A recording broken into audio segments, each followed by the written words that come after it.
सुप्रभात विद्यार्थियों। आज आपको हिंदी में पत्र लेखन के बारे में जानकारी देंगे। किसी ज़माने में पत्र का बहुत बड़ा महत्व हुआ करता था। जब हमारे पास टेलीफोन, मोबाइल, ईमेल इत्यादि की व्यवस्थाएं नहीं थी, तब पत्र ही के ऐसा माध्यम था जिसके माध्यम से हम सरल तरीके से और कम सस्ते रूप में अपने विचारों का आदान प्रदान, अपनी अन्य जो भी कुशल क्षेम है या अन्य कोई कार्य हैं उनकी जानकारी एक दूसरे तक पहुंचा पाते थे। लेकिन आज तो डिजिटल का मामला है, लेकिन फिर भी पत्र लेखन का महत्व अपना स्थान बनाए हुए है। चाहे मोबाइल सेवा उपलब्ध है, अन्य कोई व्यवस्था हमारे पास है, लेकिन फिर भी पत्र लेखन का अपना महत्व जरूर है। अब पत्र लेखन है क्या? पत्र लेखन जो है विचारों के आपसी आदान प्रदान का सशक्त, सुगम और सस्ता साधन है। हमारे जो विचार हैं वो विचार एक दूसरे से आदान प्रदान करना है, जो सरल और सस्ता साधन है।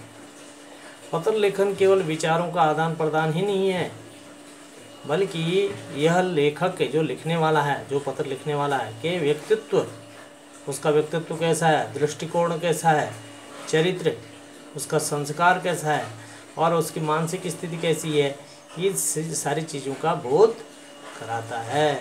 इसलिए पत्र लेखन का मतलब है, पत्र लेखन विचारों के आपसी आदान प्रदान का सशक्त, सुगम और सस्ता साधन है।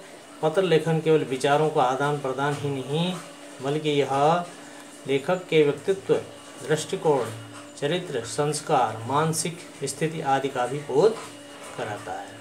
तो इस प्रकार से जो भी कार्य इसमें कराया जा रहा है, ये आप कक्षा कार्य की कॉपी में इसको करना, सुंदर लेख में उतारना। अगला सवाल है, पत्र लिखते समय क्या सावधानियां रखनी चाहिए?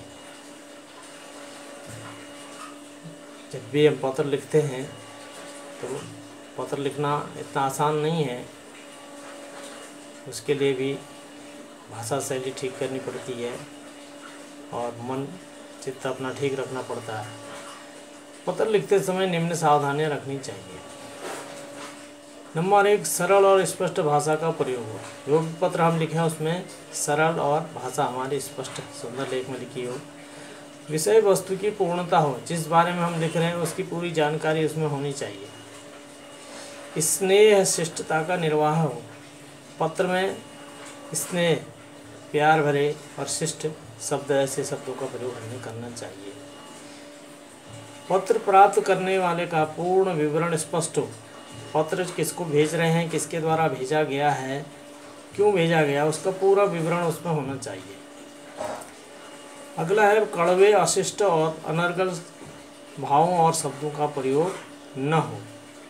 ठीक है, अनर्गल भावों का प्रयोग न हो। कड़वे और अनर्गल भावों और शब्दों का प्रयोग न हो। अनावश्यक रूप से विस्तार न किया जाए, यानी जो भी चीज़ हम लिख रहे हैं उसका बिल्कुल बड़ा चढ़ा करके अधिक बहुत बड़ा विस्तृत रूप उसका नहीं बनाएं। इस बात की भी सावधानी पत्र लेखन में रखनी चाहिए। अगला सवाल है, पत्र के मुख्य कितने भेद होते हैं, उनके नाम लिखिए। मुख्य रूप से पत्र के 2 भेद होते हैं, एक औपचारिक पत्र होते हैं, एक अनौपचारिक होते हैं। इन्हीं के अंतर्गत अन्य फिर उनके भाग आते हैं, औपचारिक पत्र और अनौपचारिक पत्र। अब प्रश्न उठता है, औपचारिक पत्र किसे कहते हैं?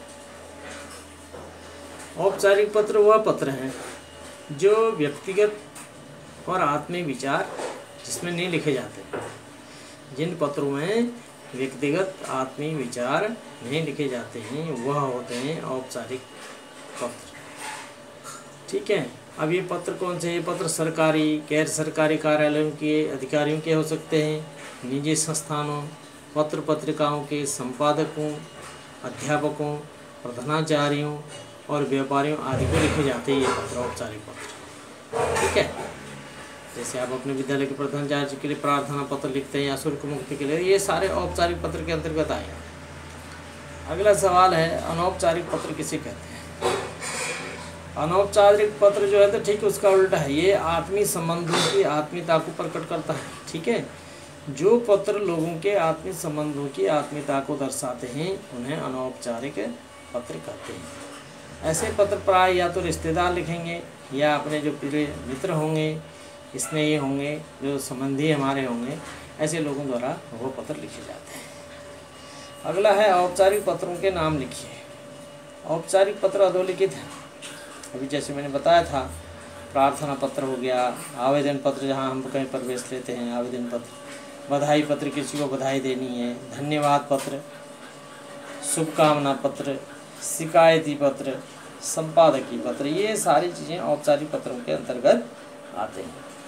ठीक है, अगला है अनौपचारिक पत्रों के नाम लिखिए। अनौपचारिक पत्र निम्नवत हैं, व्यक्तिगत पत्र और सामाजिक पत्र।